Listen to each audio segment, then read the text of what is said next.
Oke, teman-teman, selamat datang kembali di Klinik Eksak. Kali ini saya akan membahas tentang uji kompetensi 2, nomor 1 sampai 10 di bab fluida dinamis. Oke, nomor 1. Saya pesawat terbang dirancang agar memiliki gaya angkat ke atas maksimal seperti gambar. Jika V adalah kecepatan air udara dan P adalah tekanan udara sesuai dengan asas Bernoulli, rancangan tersebut dibuat agar pesawat bisa terbang.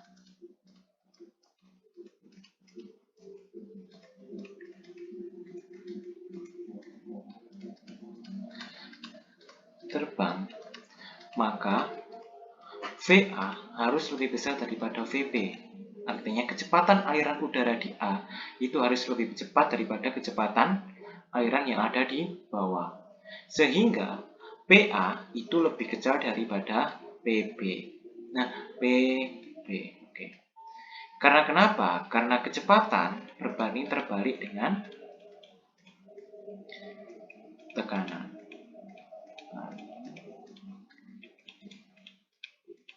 Balik dengan tekanan. Oke. Berarti nomor 1 itu jawabannya adalah yang B. Lanjut ke nomor soal nomor 2. Sebuah pipa pitot yang dilengkapi manometer raksa digunakan untuk mengukur kelajuan aliran gas.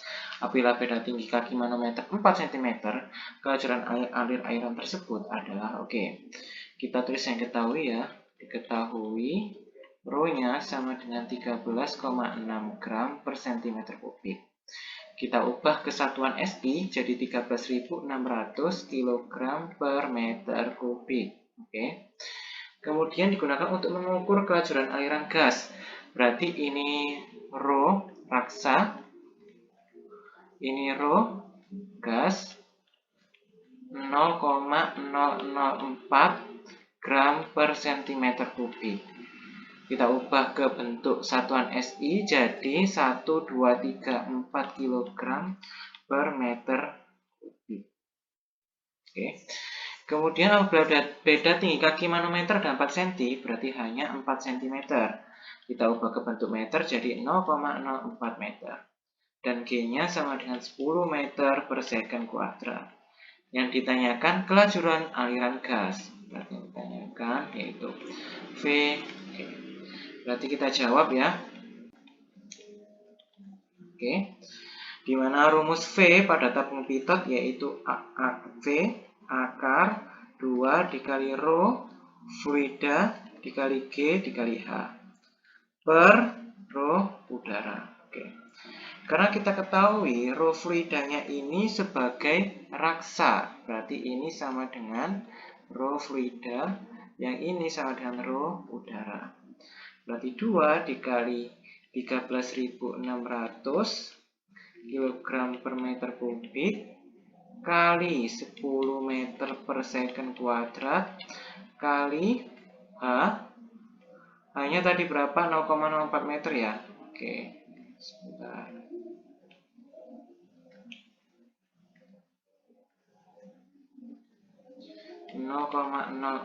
meter per udaranya berapa? 4 kg per meter kubik. Berarti jadi berapa? Ini kali ini kali ini kali ini jadi 10.880. Satuannya gimana? Jadi satuannya yaitu kilogram per meter kubik kali M per second kuadrat kali M. Berarti per 4 kg per meter kubik. Jadi ini 10.880 bagi 4 jadi 2.720 meter kuadrat per second kuadrat. Kita akar jadi 52,1 meter per second. Jawabannya yaitu yang A. Nomor 3. Itu pipa air mancur setinggi 1 meter memiliki 3 lubang kebocoran. Data tinggi titik kebocoran pada pipa air mancur tersebut ditunjukkan dalam tabel berikut.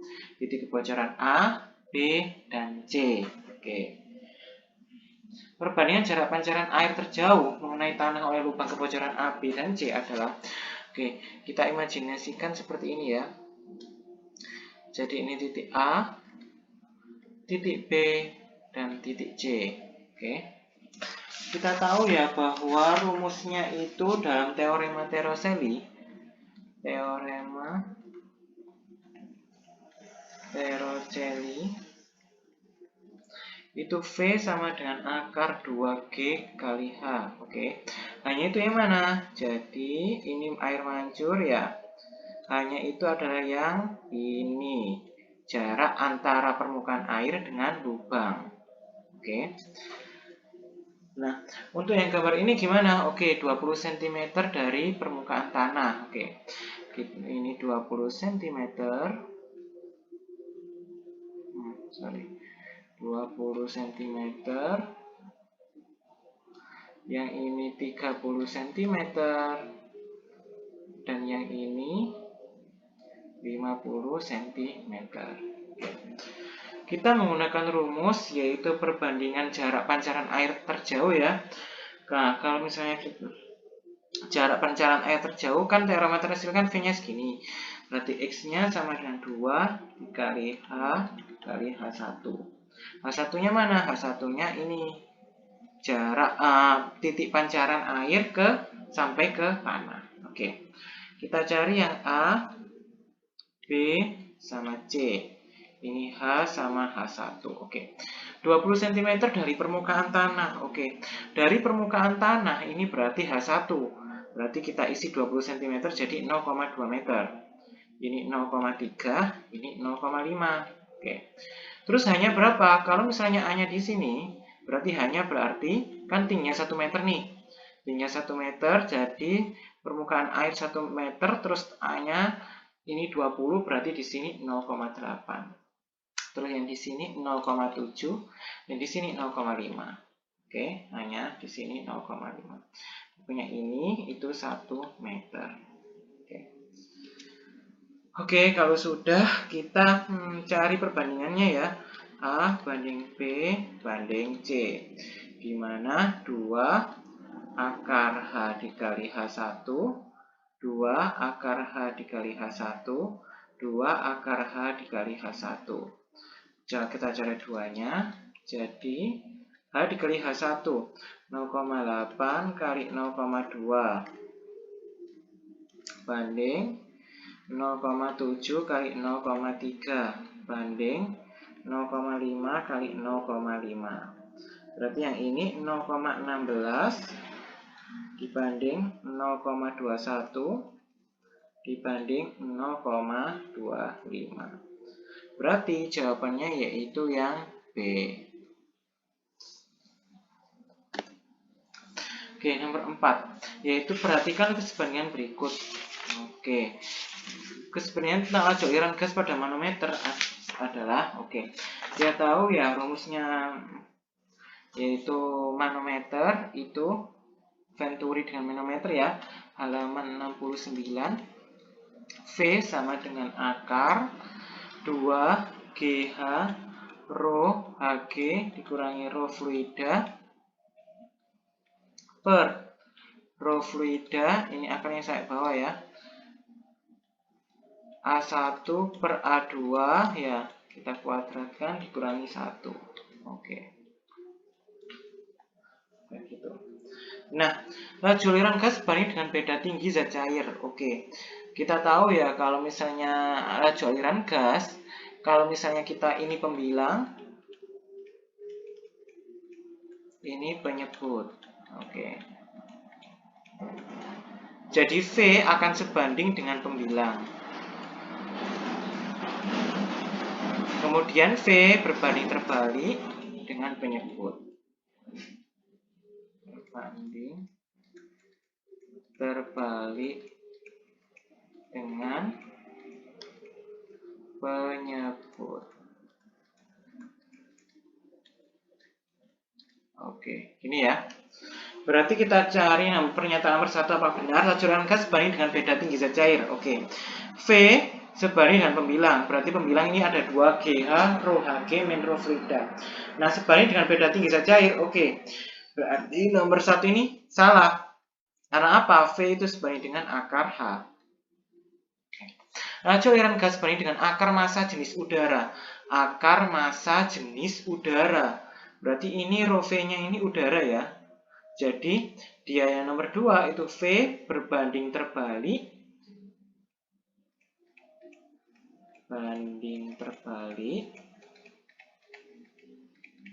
Dengan rho fluida.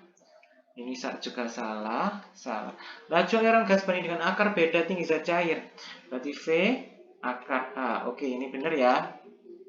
Laju aliran gas berbanding terbalik dengan akar massa jenis udara. Oke. Ini akar juga ya. V berbanding terbalik dengan akar V. Laju aliran gas berbanding terbalik dengan akar massa jenis udara. Benar ya ini ya. Karena nomor 2 ini sama dengan nomor 2. Nomor 4 sama dengan nomor 2. Laju aliran gas berbanding terbalik dengan massa jenis zat cair dalam manometer. Oke. Massa jenis zat cair ini itu adalah raksa. Oke. Seharusnya nomor 5 itu V sebanding dengan akar rho air raksa. Tapi ini berbanding terbalik. Jadi jawaban yang benar adalah 3 dan 4. Nomor 5. Nah, kelajuan udara di bawah dan di atas sayap pesawat berturut-turut sebesar 250 meter per sekon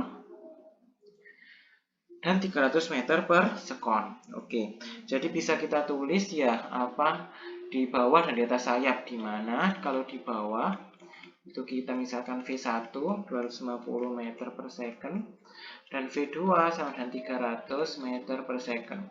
Jika massa pesawat terbang sebesar 165 ton, berarti masanya kan 165 ton nih. Kita ubah kilogram jadi 165.000 kilogram. Dan ketahui pesawat tersebut memiliki resultan gaya angkat sebesar 8,025 Newton. Berarti 8,025 meganewton.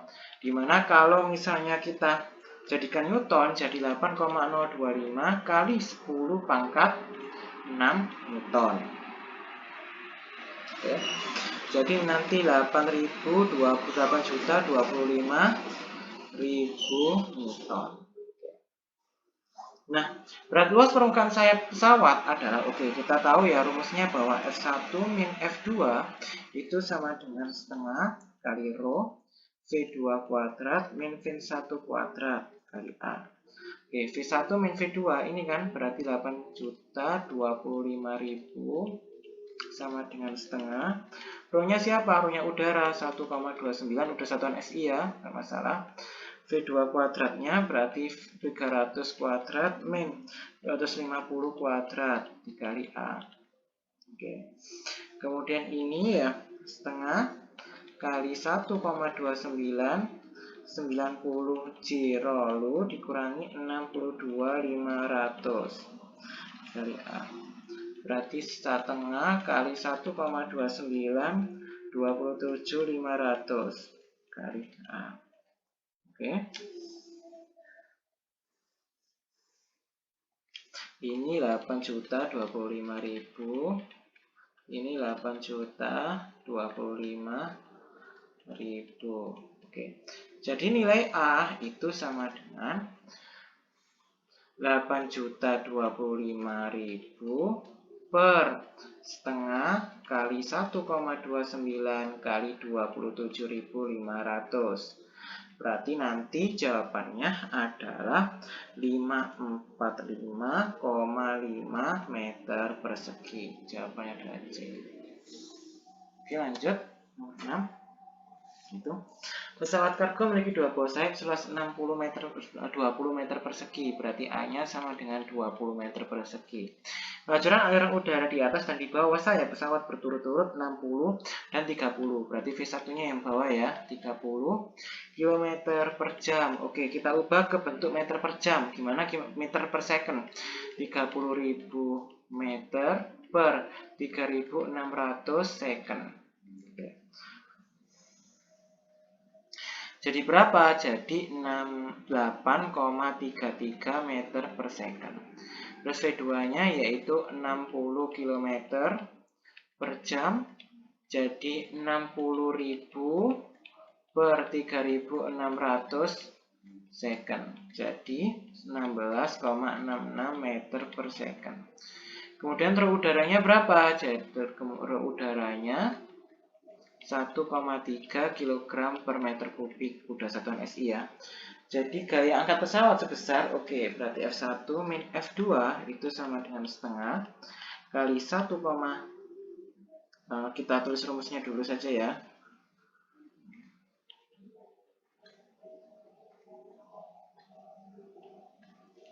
Setengah kali rho dikali V1 kuadrat, V2 kuadrat, min V1 kuadrat kali A.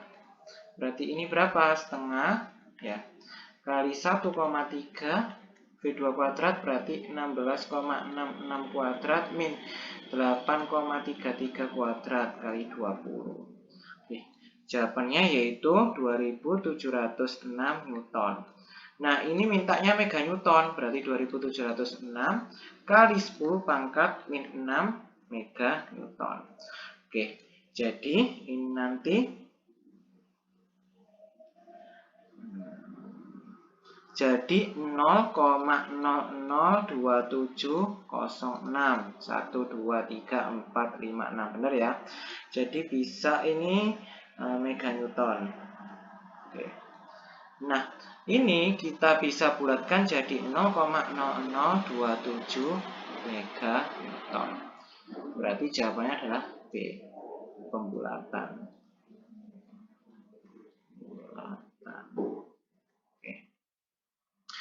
Terus nomor 7, air mengalir melewati sebuah pipa venturimeter dengan manometer. Di dalam manometer tersebut terdapat raksa yang memiliki massa jenis 13,6 kg per cm kubik. Berarti kita tahu ya bahwa rho raksanya 13,6 gram per cm kubik. Artinya 13.600 kg per meter kubik. Perbandingan diameter penampang A1 dan A2, berarti A1 per A2 itu sama dengan akar 5 per 2. Oke, ini diameter ya. Berarti kita tulis di sini D1 sama D2. Jika selisih kecepatan antara kedua pipa venturimeter 4 meter per sekon, oke, berarti V2 min V1 sama dengan 4 meter per second. Oke. Keadaan tinggi air raksa adalah hanya sama dengan berapa? Oke. Kita tahu ya bahwa rumusnya itu kan di sini kan ada kita tulis dulu A1 per A2. Di mana A1 kan 1/4 pi D1 kuadrat per 1/4 pi D2 kuadrat. Kita coret. Jadi akar 5 kita kuadratkan per 2 kita kuadratkan. 5 per 4. Oke. Jadi A1-nya A1 berarti 5 per 4 ya. Jadi bisa kita buat A1 itu sama dengan 5 per 4 A2. Oke. Kemudian kita juga tahu ya bahwa persamaan kontinuitas kalau A1 kali V1 sama dengan A2 dikali V2. Nah, V ya ini ya. V2. Dimana A1 kan tadi 5 per 4 A2 dikali V1.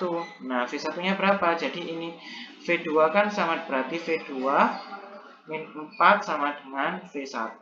Berarti ini V2 min 4. A2 tetap ya kali V2.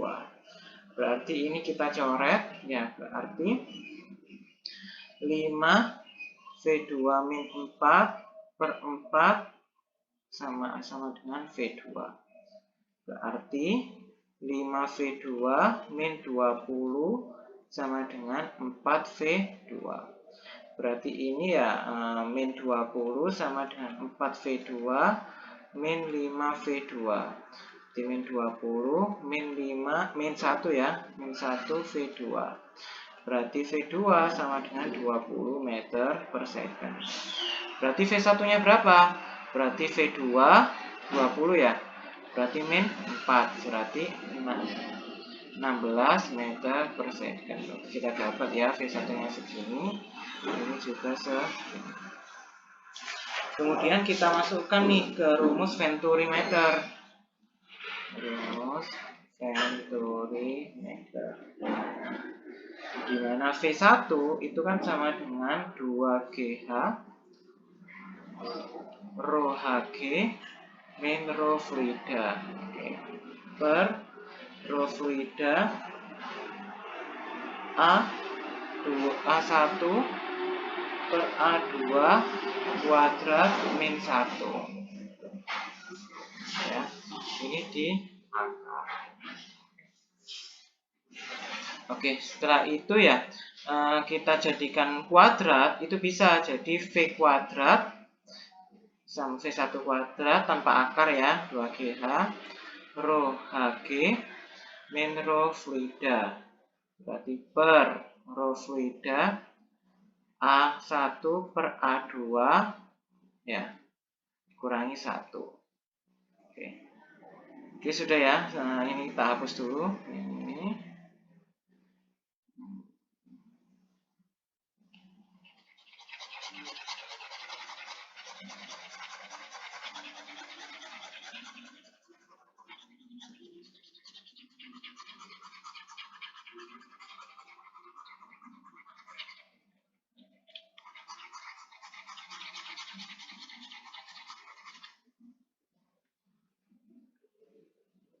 Oke, berarti V1 kuadrat sama dengan 2 dikali 10 ya, dikali H, dikali rho Hg tadi berapa? 13.600.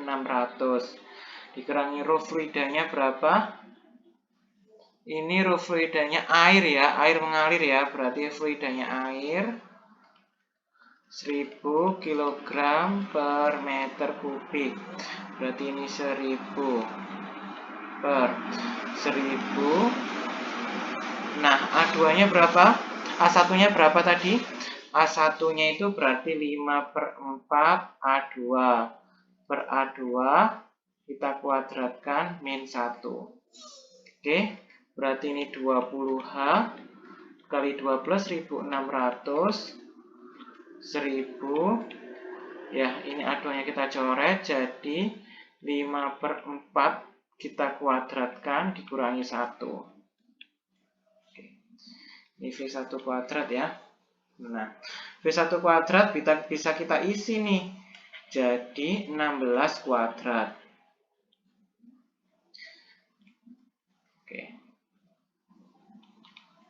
Oke. 16 kuadrat berapa? 16 kali 16 256. Sama dengan 20 kali 12.600 250 2000 H per, nah ini 5000 ya, 5/4 kuadrat ini jadinya 0,5625. Oke. Terus kita hapus, coba hapus ini dulu.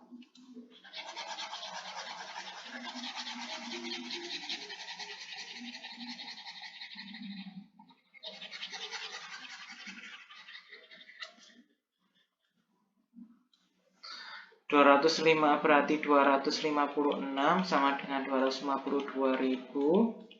Nah, ini 1000 kali berarti ini 562,5. Berarti 562,5 kali 256. 144.000 ya.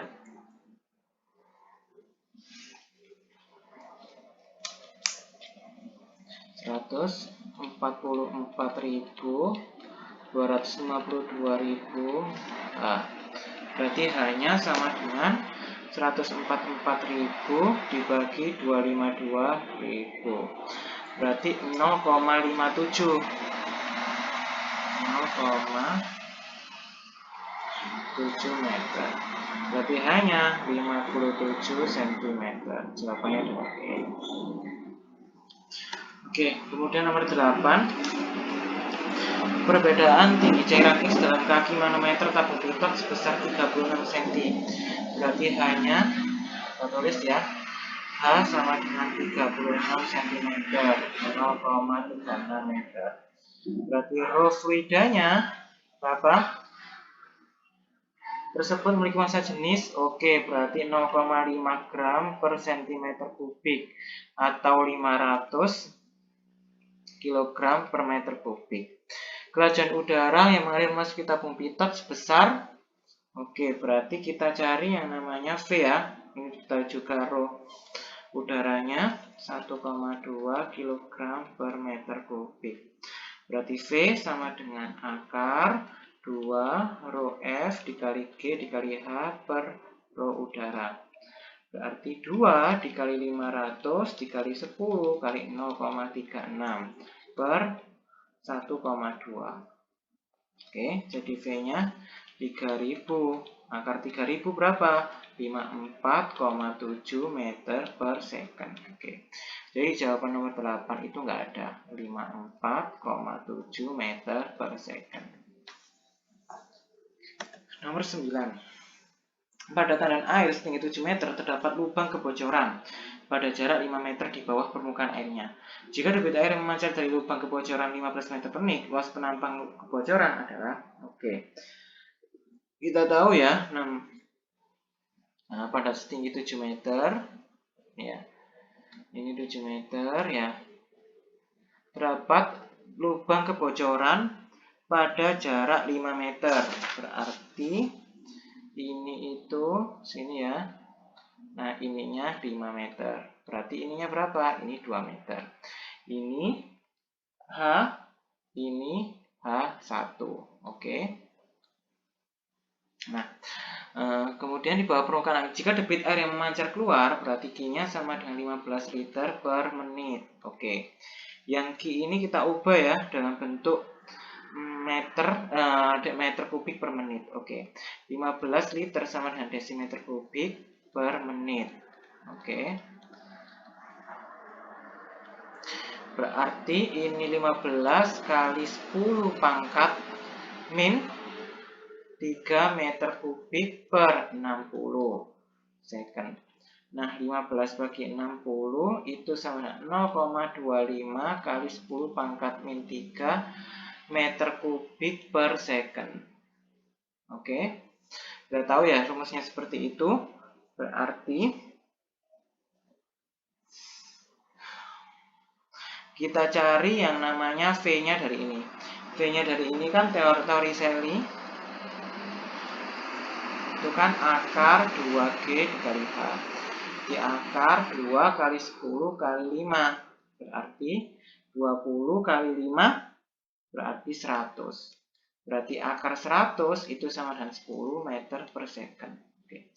Kita tahu ya rumus debit sama dengan Q A dikali V, di mana A sama dengan Q per V.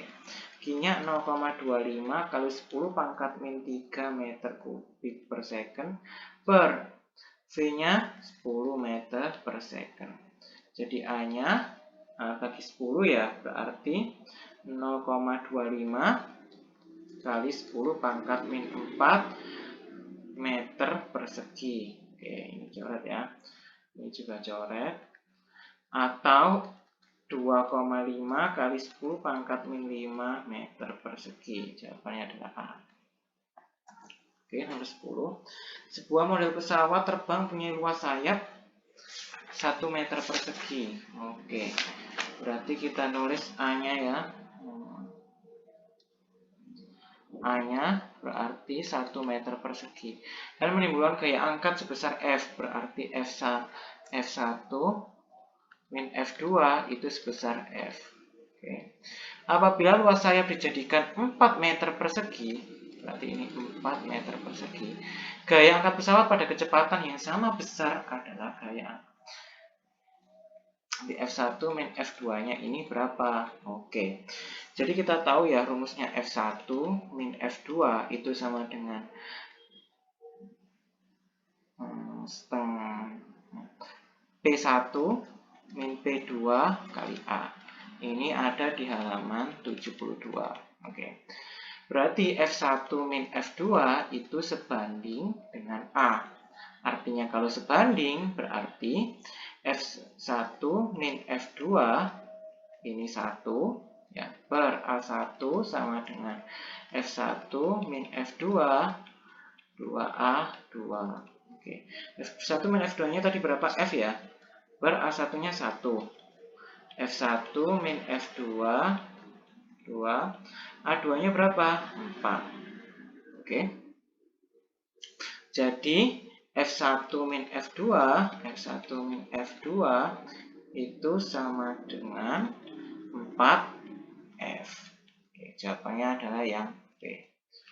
Oke, terima kasih untuk materi kali ini. Sampai berjumpa lagi.